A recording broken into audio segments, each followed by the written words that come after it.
pense que la sensation de difficulté à se loger, même si elle peut être également réelle, elle provient de plusieurs phénomènes. D'abord, il y a une situation de raréfaction de l'espace dans ce pays, hein, dans tous les pays développés en général. Donc on est avec l'envie de nos concitoyens d'avoir plus grand.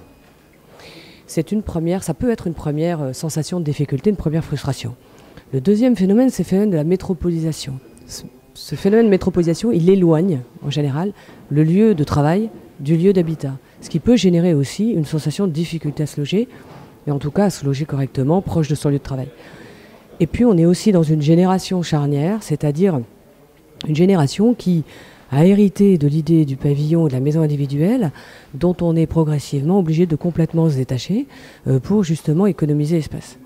Donc malgré ces frustrations, et qui peut générer cette sensation de difficulté à se loger de nos concitoyens, il y a quand même un thème que sur lequel j'aimerais insister, c'est quand même un taux de satisfaction élevé de la part des Français quand vous les interrogez sur leur logement. Les Français sont contents de leur logement et se sentent plutôt bien logés.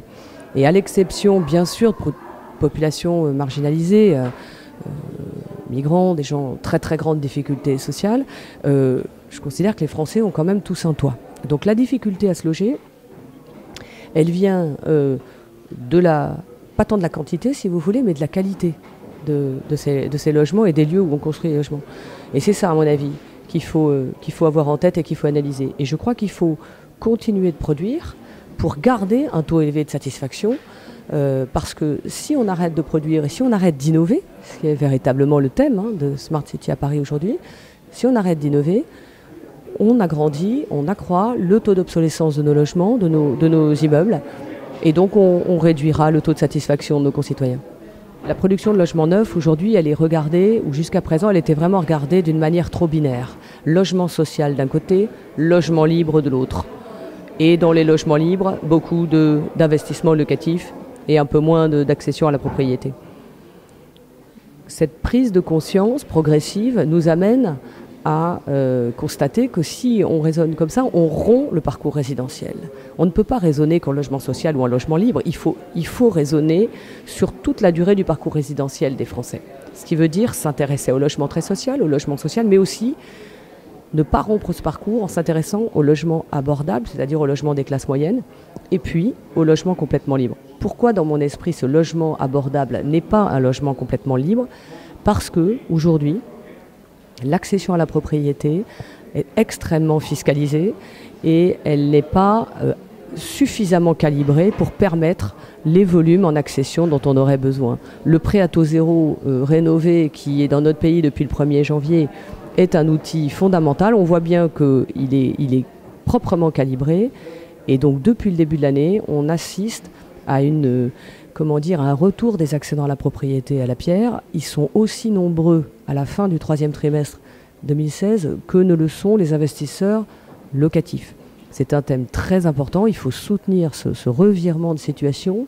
C'est une histoire de confiance, bien sûr, mais c'est aussi une histoire d'outils et de calibrage des prix qu'il faut véritablement analyser et soutenir.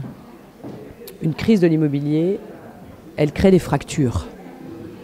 Elle crée des fractures sociales, elle crée de la défiance.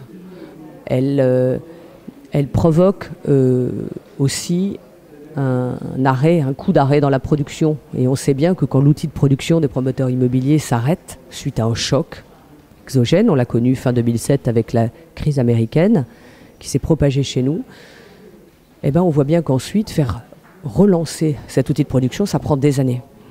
Et depuis 2008, le métier et la production de logements neufs est progressivement sortie de la crise avec le bénéfice de tout un soutien et des réformes, etc.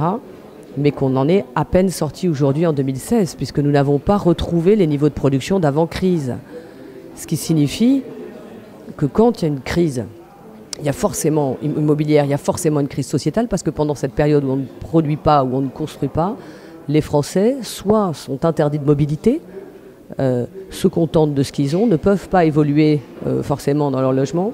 Donc oui, je pense que ça crée de l'exclusion, une crise immobilière.